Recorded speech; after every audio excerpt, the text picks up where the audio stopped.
ஜனாசா தொழுவது எப்படி? ஜனாசாவுக்காக தொழுகை நடத்துறோம் இல்லையா, அதை எப்படி தொழுவணும் என்று கேட்குறாங்க. ஜனாசா தொழுகை சம்பந்தமாக ஜனாசாவின் சட்டங்கள்னு பெரிய நூல் ஒன்று போட்டிருக்கோம், அதில் நீங்கள் பார்த்துக்கொள்ளலாம் விரிவாக தெரிஞ்சுக்கிறவங்க.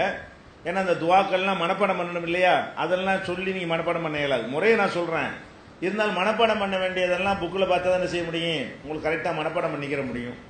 ஜனாசாவின் சட்டங்களில் சின்ன பாக்கெட்டில் வச்சுக்கிற மாதிரி புக்கு நினைஞ்சிருக்கிறாங்க, போட்டிருக்கிறாங்க. அதில் துவாக்கள் சொல்லும்போது நீங்கள் அதை மனப்பாடம் பண்ணிக்கிறங்க. ஜனாசா தொழுகை என்பது மற்ற தொழுகைகளிலிருந்து ஜனாசா தொழுகைக்கு வித்தியாசம் இருக்குது. என்ன வித்தியாசம் என்றால், இந்த தொழுகைக்கு வெறுமனே நிற்கிறது மட்டும்தான், ருக்கு கிடையாது, சஜிதா கிடையாது, அத்தஹியாத்து இருப்புங்கிறதுலாம் கிடையாது, சும்மா நிற்கிறது. நின்று என்ன செய்யணும், இறந்து போனவருக்காக வேண்டி நம்ம துவா செய்கிறது தான் ஜனாசா தொழுகை என்பது. முன்னாடி ஜனாசா வைத்துக் கொள்வோம், அது ஜனாசா தொழுகிறோம். அதில் என்னன்னா 4 தடவை அல்லாஹ் அக்பருங்கிற தக்பீரை சொல்லணும். அல்லாஹ் அக்பர் என்பதை முதல் தடவை கையை உயர்த்தி கட்டி கொள்ள வேண்டும். அப்புறமேல 4 தடவை என்ன செய்யணும், பெருநாள் தொழுகையில் 7 தடவையும் 5 தடவையும் சொல்கிறோம்ல. முதல் ரக்காத்தில் 7 முறை அல்லாஹ் அக்பர் சொல்கிறோம், 2வது ரக்காத்தில் 5 முறை சொல்கிறோம் இல்லையா. அந்த மாதிரி ஜனாசா தொழுகைக்கு அல்லாஹ் அக்பர் என்பதை என்ன செய்யணும், 4 தடவை சொல்லிக்கிறணும். இந்த 4 தடவை சொல்லும் பொழுதும் பெருநாள் தொழுகையில் ஒரு தக்பீருக்கும் மறு தக்பீருக்கும் இடையில ஒன்றும் சொல்லக்கூடாது.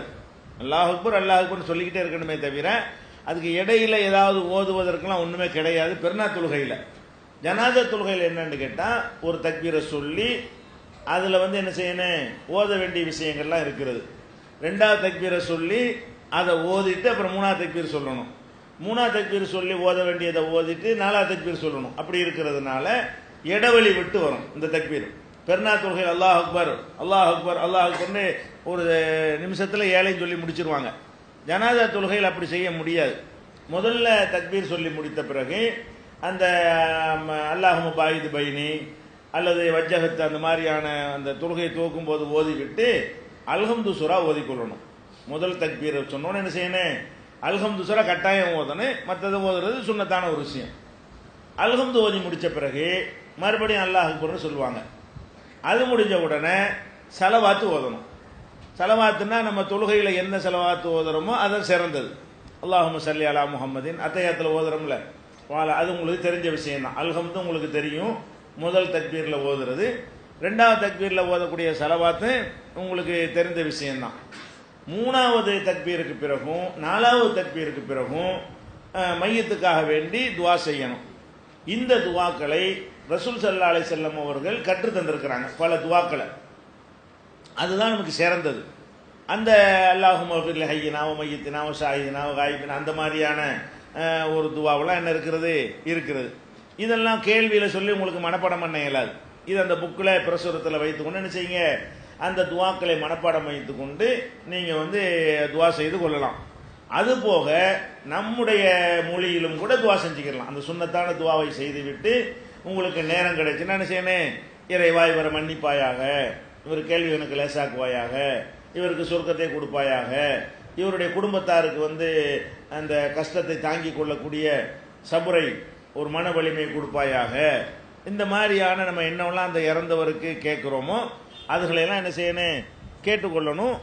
அந்த மாதிரியா உள்ள துவாக்களை மனப்பாடம் பண்ணிக்கொண்டு அதுக்கப்புறம் என்ன செய்யணும், சலாம் கொடுத்து விட வேண்டியதான். இவ்வளவுதான் ஜனாசா தொழுகை என்பது. பெரும்பாலும் என்ன செய்யலாம், அதிகமான மக்கள் ஜனாசா தொழுகையில் பெரிய அளவில் ஈடுபாடு காட்ட மாட்டேங்கிறாங்க. ஜனாசா கொண்டாந்து வைத்து விட்டு வெளியே நின்றுட்டு இருப்பாங்க. தகப்பனார் ஜனாசாவை வைத்து விட்டு மகன் வெளியே நின்றுட்டு இருப்பாரு. அதுக்குண்டு யார் ஒரு தொழுகிற ஆளுக்கு இருக்காங்களோ அவங்க மட்டும்தான் போய் தொழுவாங்க. இந்த மாதிரியான ஒரு நிலைமை சமூகத்தில் இருக்கிறது. காரணம் என்னன்னு கேட்டால், ஜனாசா தொழுகிற முறை தெரியலை. அதுக்காக நீங்கள் என்ன பண்ணலான்னு கேட்டால், ஜனாசா தொழுகையில் கொஞ்ச நாளைக்கு மக்கள் பழக்கம் வர்ற வரைக்கும் ஜனாசா தொழுகை முறை சின்ன ஒரு நோட்டீஸ் போதும், பெரிய இதெல்லாம் வராது. பேக் அண்ட் பேக் போட்டிங்கன்னா ஒரு சின்ன 1 கேட்டில் போட்டால் கூட இன்னும் சின்ன ஒரு நோட்டீஸில் ஜனாசா தொழுகிற முறை அப்படின்னு நோட்டீஸ் அடித்து ஒரு ஜனாசாக்களில் விநியோகம் பண்ணிங்கன்னு சொன்னால் வந்திருக்கிற எல்லாருமே தொழுவாங்க. இறந்து போன ஆளுக்கு நன்மை கிடைக்கும். கொஞ்ச நாளைக்கு எப்படி பழகிக்குவாங்க. டெய்லி இல்லாதனால தெரியலை. 5 வேளை தொழுகை மாதிரி ஜும்மா மாதிரி அடிக்கடி நடக்காத காரணத்தினால நமக்கு வேண்டிய ஆள் இறந்தா தானே ஜனாசாவுக்கு போறவங்கள நம்ம இருக்கிறோம். பொதுவாக எல்லாத்துக்கும் போகணும், அதுக்கு தனியாக நன்மைகள்லாம் இருக்குது. ஆனால் வழக்கம் இல்லாததுனால இந்த ஜனாசா தொழுகிற முறை மக்களால் மறக்கடிக்கப்பட்டு வருகிறது. இதை ஒவ்வொரு பகுதியிலையும் ஜனாசா இருந்தால் என்ன செய்யலாம், அந்த குடும்பத்தார் கவலையாக இருப்பாங்க, அந்த பகுதியில் உள்ள கிளைக்காரங்க என்ன செய்யணும், அடித்து எல்லாருக்கும் விநியோகம் பண்ணோம்னா மக்களுக்கு அது தெளிவாக தெரிஞ்சுக்கிறது. துவாக்கள் அதில் கூட இருக்கும். இப்போ இல்லாட்டா கூட அதை எடுத்துகிட்டு போய் படித்தாவது அடுத்த ஜனாசாவுக்கு என்ன செய்வாங்க, தயாராகிக்கிறோம்.